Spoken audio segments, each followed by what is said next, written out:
And our next speaker should not be a stranger to any of you either. Stephen Jolly, Councillor, Socialist Councillor, City of Yarra.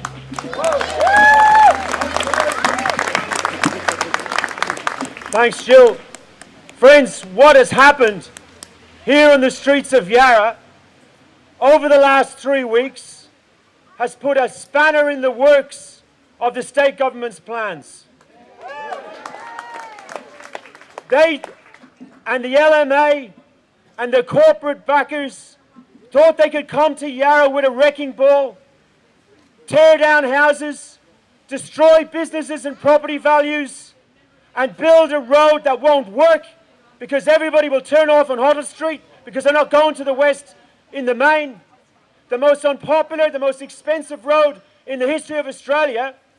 They thought they would do that and ignore our lobbying, ignore our petitions, ignore our consultation and our submissions and think they could get away with it.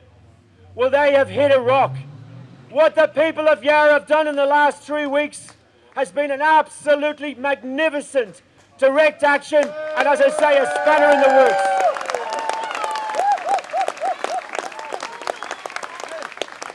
And it is only the entree, because if it does get to the stage of construction, what we saw on the streets will be doubled and trebled and quadrupled. We will have hundreds on Alexander Parade and we will not let this tunnel be built. Simple as that.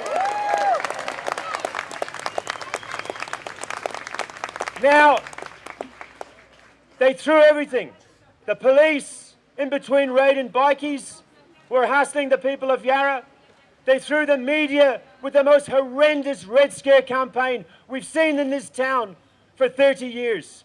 I have never been more proud to be a member of the Socialist Party when I picked up the Herald Sun on Wednesday morning and I heard about my comrade and friend Anthony Main being a serial pest. I got a message for the Premier. There are serial pests in every single house in Yarra and you have not seen the end of it.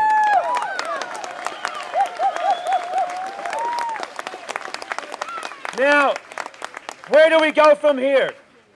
My opinion and the opinion of the Socialist Party is that we have got to target the investors. 2 companies have been shortlisted to dig this tunnel. Lend-Lease and John Holland. Let's look at these corporate rogues. Lend-Lease. We know about Lend-Lease in Yarra. They bought the Channel 9 site. They squeezed 550 apartments onto the old Channel 9 site in Richmond in 8 10-storey towers in a single-storey area and stuck their finger up to the council and overthrew its decision at VCAT.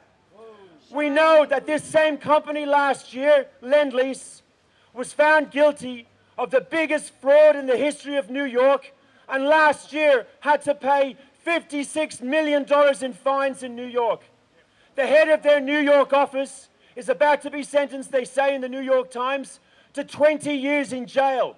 This is one of the companies that's been shortlisted for the tunnel. And they have the balls to tell us the caravan's got no license, that you can't be standing on the streets having a democratic protest. But my friends, it gets worse. You look at John Holland, the other shortlisted candidate. They are fully owned by Leightons, who the Age newspaper have told us put down a $42 million bribe to nobody less than Saddam Hussein. These people are being shortlisted by Napthine to build this tunnel. Well, we are going to put a blowtorch to their backside over the next weeks and months. John Holland, and I feel sorry for them, John Holland's headquarters is just down the road in Abbotsford on Trenery Crescent, right next to Victoria Park. We're going to be spending a lot of time down there in the next few days and weeks. Lend-Lease are in the city. Now, what are the scenarios for victory? Obviously, we could scare off the investors. Obviously, we could force the Liberals to do what the Tories did to Thatcher when the poll tax became too unpopular, roll Napthine and scrap this particular tunnel. But the other way we could win is we could force the Labour Party to get off the fence with this ridiculous position. I oppose the tunnel, said Richard. So say the Labour Party. But if the contracts are signed, we have to stick to them, as if it's the tablets of stone from Mount Sinai. They've got a very short memory. Because what did Steve Bracks do when he won the election? in 1999 when he saw the disgusting privatised ambulance contracts of Kennett. He had a royal commission into it. That's what we say to the Labour Party. We should have a royal commission into this dodgy contract where there's no business case. Get off the fence and support us.